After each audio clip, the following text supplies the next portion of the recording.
Howdy guys, Bookie Laura here. Now I'm really excited, I don't know why, but I'm really excited to bring you this video. I got tagged in a video by the old Plots and Points. He tagged me in the no disclaimer book tag.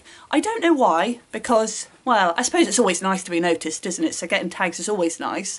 But I'm rubbish at doing tag videos, so I don't typically get that excited. I kind of feel under pressure. But I think when I looked at the questions on this one, I just thought, yeah, I can do that. So this is my no disclaimer book tag. So the first question is, and I apologise that I'm reading them from beside the screen, but the first question is, which trope or tropes in books annoy you the most? Now I probably should do a video about the fact that I have no idea what trope means, but I think it essentially means common almost, or cliched things. So I think for me, the thing that really gets my go is insta-love. I don't know if either that's a trope or not, but I'm counting it as one, okay? I think my issues with insta-love are basically, I think it disillusions people. I think there's that kind of, oh, in a story, boy meets girl, they just fall in love instantly and live happily ever after, and I think it's so unrealistic. Maybe that's just me, but I don't roll that way. And I don't believe that most people do. It seems to be something we see a lot in books and films, but isn't true to life.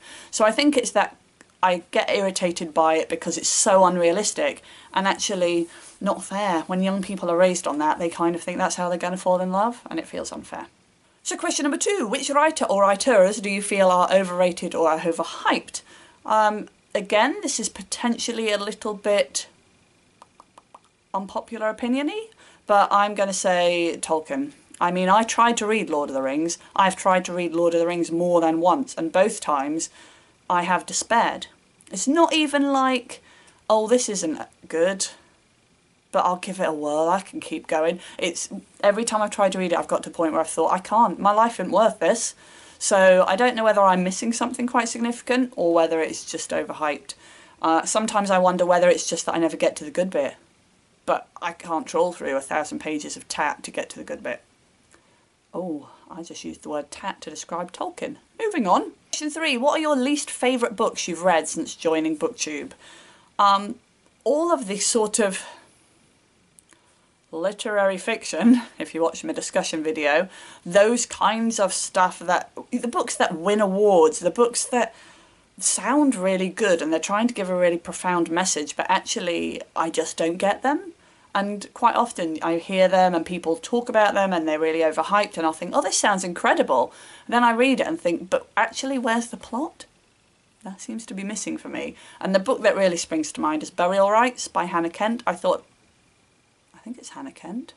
Anyway, I thought that sounded amazing. I was really intrigued by the fact that it was set in Iceland. But actually when it got to the end, I was literally like, I can't read this anymore.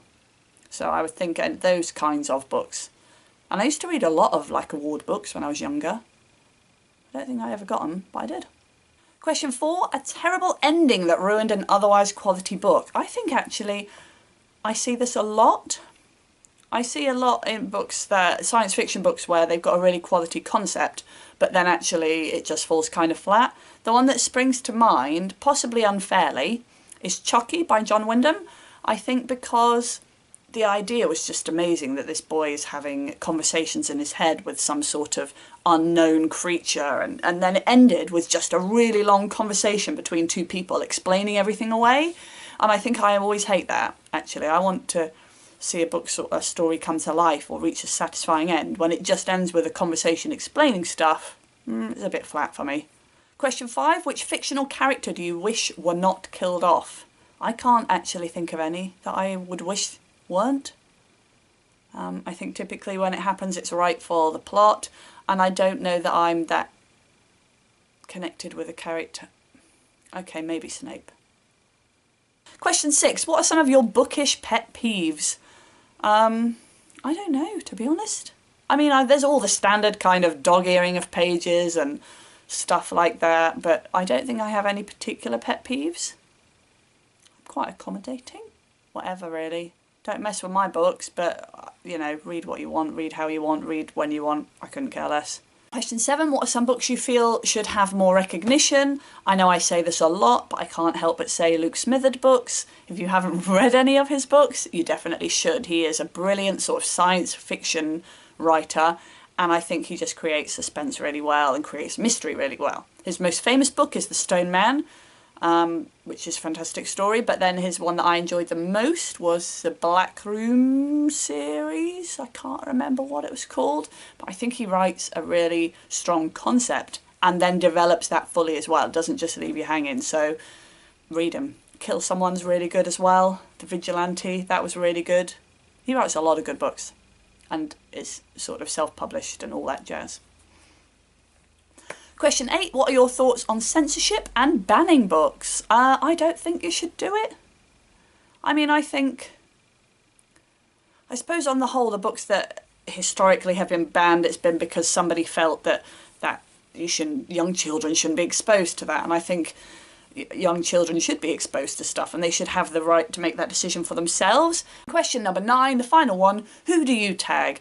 I never have any idea, so I always tag the same people, so apologies for that, but I'm going to tag Spanmaid because I always do, because I love her videos, and I hope that if I inspire her by tagging her, she might make more. I'm going to tag Aaron Reed's books because he's a new booktuber that I've recently discovered, and I quite enjoy his videos. I think that he deserves more recognition, so I'd like to see him do it.